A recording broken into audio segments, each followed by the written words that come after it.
Bonjour et bienvenue dans ce podcast consacré aux 5 principales surprises que nous ferons après la mort.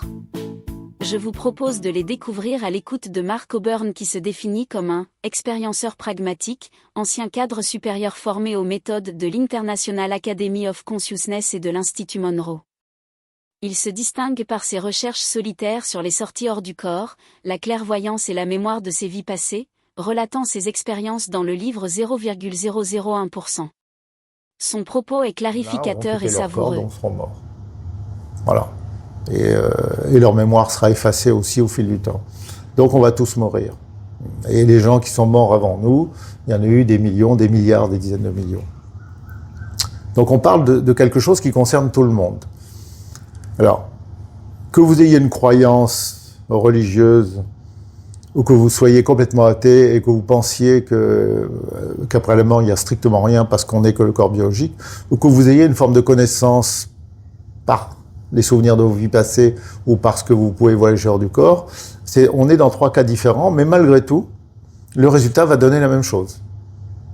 C'est-à-dire qu'on va avoir des expériences qui vont être très très similaires.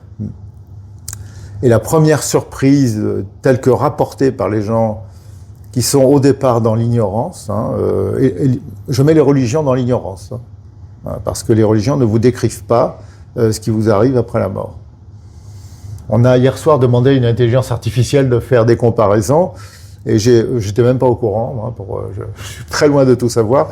Il semblerait que ce qui se rapproche le plus de ce qui va vraiment se passer, sur certains détails, ce serait plutôt la religion chrétienne et les enseignements de Jésus-Christ. Ça, c'est ce que j'ai dit, sans avoir d'idée préconçue. Ah ben tiens, cette religion a dit ça, mais c'est vraiment ce qui se rapproche le plus. Quand par exemple la Bible dit après la mort, vous serez comme des anges dans le ciel, vous n'aurez pas de sexualité. Voilà, ça c'est de l'absolue vérité. Voilà, c'est vraiment une bonne comparaison. Je dis ah oui, c'est exactement ça. Voilà. Donc, mais bon, je me souvenais plus qu'il y avait ça dans les enseignements chrétiens. La première grande surprise, c'est la lumière. Quand on demande à quelqu'un qui vient de partir ce qu'il a le plus surpris, c'est pas forcément le fait qu'il se retrouve toujours existant, c'est la lumière. Une lumière très intense. Comme s'il y avait plusieurs soleils dans le ciel. Mais c'est pas une lumière elle est tellement intense que, normalement, si on la voyait avec des yeux physiques, on pourrait pas supporter. Il nous faudrait plusieurs paires de lunettes de soleil.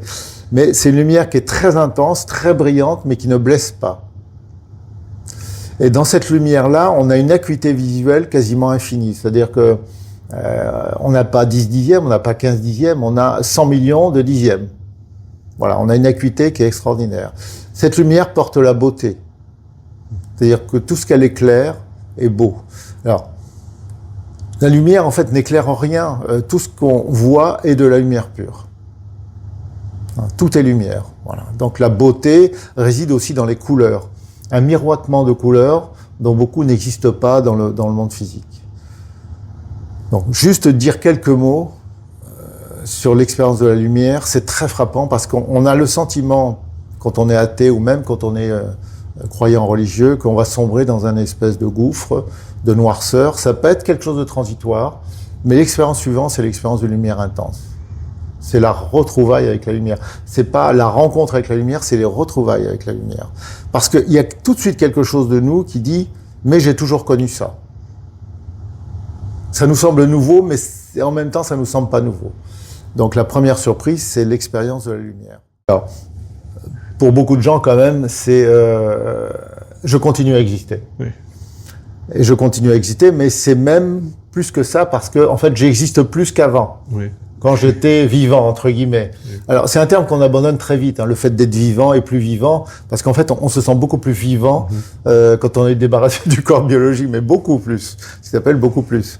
Donc, l'étonnement, c'est aussi, j'ai encore un corps que je peux toucher, regarder, sentir, et je peux voir d'autres personnes dans mon état qui ont un corps aussi. Alors, c'est un corps qui n'est pas un corps de chair et d'os et de sang, qui est un corps vraiment très trivial. C'est un corps formé de particules de lumière. Et là, je vais revenir encore, je ne suis pas en train de faire un prêche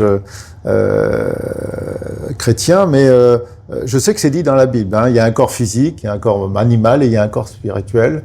Et c'est pas du tout la même chose. On est dans ce corps-là. Alors je ne sais pas si les traditions spirituelles et religieuses humaines terrestres parlent tous de ça, mais bon, on a bel et bien ce corps fait de lumière qui est extrêmement beau, qui peut pas être malade, simplement, voilà.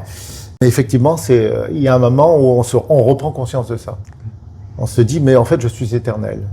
Mais là, vraiment, bon, la surprise, c'est je continue à exister. J'ai encore une enveloppe. Elle est extrêmement réelle, mais elle n'a pas de poids. Alors ça, c'est quand même un peu spécial. Donc, parce qu'elle n'a pas de poids, et ça c'est l'autre surprise, je peux voler. Et ça, c'est une surprise à laquelle, en fait, presque tous les êtres humains ont rêvé pendant qu'ils étaient incarnés. L'être humain, il rêve de voler. Pas seulement... Et il vole dans les rêves. Et il vole dans les rêves, voilà. Donc, en fait, c'est l'état naturel dans lequel on se trouve quand on n'a pas de corps biologique. C'est le sentiment d'exultation, de joie et de liberté. Alors, je vais le regrouper dans ce terme-là. Sans absolument aucune motivation, aucune raison, on va dire, biologique, on se sent très vivant, très heureux, très libre. Mais heureux, c'est pas le bon terme, c'est une joie profonde et puissante, mais qui ne faiblit jamais. Mais c'est quand même quelque chose qui fluctue, mais comme une musique. Difficile à expliquer ça aussi. Une exultation, mais toujours nourrie, toujours nouvelle. La joie d'exister, la joie d'être là. Comment tu appelles ça, Ananda, quelque chose comme ça. Oui. Voilà. Bon, là. Déjà, c'est le commencement de. C'est le commencement. Quelque chose qui peut être beaucoup plus intense, à l'infini. Donc. Dans ce redéploiement, et c'est la 5e grande surprise, qui est plus ou moins rapide à arriver suivant les gens. Mais c'est quelque chose de très important. Et vous qui nous écoutez, vous allez tous passer par là, plus ou moins rapidement. Mais vous allez passer par là. Vous allez comprendre de manière éclatante que tout ce que vous aviez pensé, cru, hein, et même vos connaissances acquises sur Terre, tout ça c'est une pure illusion. Pratiquement tout est faux. Pour simplifier, je dirais que tout est faux. Tout ce que vous avez cru, alors pas seulement les croyances religieuses, hein, pas seulement les croyances spirituelles, pas seulement les croyances scientifiques, tout. Là, d'un seul coup, vous comprenez que tout est faux. Et vous avez cru ça pendant toute votre vie. Mais tout est faux. Et là, vous le voyez avec une espèce d'évidence. Ça peut vous faire mal au début. Ça peut provoquer, comme on l'a dit dans la vidéo précédente, une espèce de déconstruction. Parce que vous avez basé votre personnalité transitoire sur ce qu'on vous a dit, ce qu'on vous a expliqué, ce que vous avez perçu dans votre environnement quand vous étiez confiné dans un corps biologique. Mais tout est faux. Et c'est pas une mauvaise nouvelle. C'est une très bonne nouvelle. Parce que, en fait, ce qu'on vous a expliqué, c'est l'enfer. Vous avez vécu au fin fond du marécage, hein, sur le plan physique et dans une situation quand même de très bas niveau. Et donc, vous avez vécu en enfer toute la vie. Même si vous avez cru être heureux.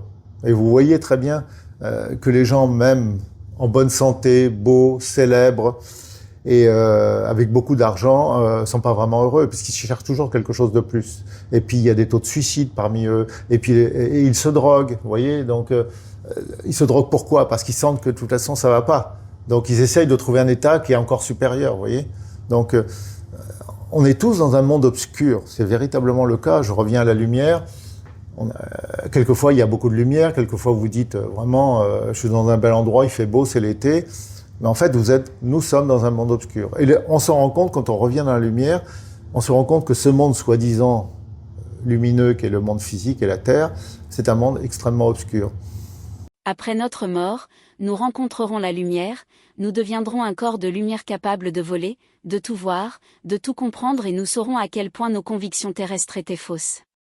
Quel que soit le nom que vous lui donnerez, la création, Dieu, le réel déploie des myriades de mondes, des myriades de choses dans chacun de ces mondes, une infinité de formes et d'expériences, bien plus qu'il n'en faut pour vous occuper et vous surprendre à jamais. Un jour vous retrouverez votre place dans l'éternité, sans l'avoir jamais quittée, mais vous ne cesserez jamais d'apprendre et d'expérimenter. Une seule conscience divine et infinie dans toutes les directions, qui joue et s'expérimente elle-même dans une extase sans limite, voici la réalité.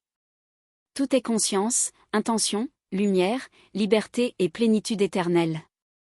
Comme l'expliquait Thomas Bénédicte Mellen après son expérience de mort imminente, toute énergie, de ce côté du Big Bang est lumière. Chaque sous-atome, atome, étoile, planète, même la conscience elle-même est faite de lumière et a une fréquence et ou une particule. La lumière est une substance vivante. Tout est fait de lumière, même les pierres. Donc tout est vivant. Tout est fait de la lumière de Dieu. Tout est très intelligent. Chacun de nous littéralement est Dieu, Dieu s'explorant lui-même dans une danse de vie infinie. L'enfer est un monde de misère humaine, d'ignorance, une éternité misérable dans la nuit de l'inconnaissance où les gens sont consumés par leurs propres chagrins, leurs traumatismes et leur misère. Après la mort, la fréquence que donne ta conscience va aller s'harmoniser avec un monde qui a le même genre de fréquence. Donc voilà, tu vas plus loin à l'endroit où tu as demandé à aller, en quelque sorte. Si tu es plein de haine, d'amertume et tout ce que tu veux de ce genre-là, tu imagines que tu ne vas pas aller au paradis comme ça. Il te faudra évoluer pour quitter ton monde. Tout découle du fleuve infini de la vie, tout y retourne, et tout en renaît, souviens-toi de cela et ne l'oublie jamais, vous vous sauvez, vous vous rachetez, vous vous guérissez vous-même. Vous le pouvez toujours. Vous le pourrez toujours. Vous avez été créé avec le pouvoir de le faire depuis avant le commencement du monde.